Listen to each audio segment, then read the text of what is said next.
Ama namin, sumasalangit ka, sambahin ang ngalan mo, mapasa amin ang kaharian mo, sundin ang loob mo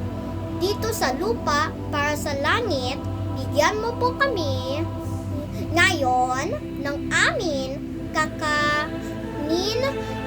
sa araw-araw, at patawarin mo po kami sa amin mga sala para nang papatawad namin sa mga kakasala sa amin, at huwag mo kami ipahintulot sa tukso,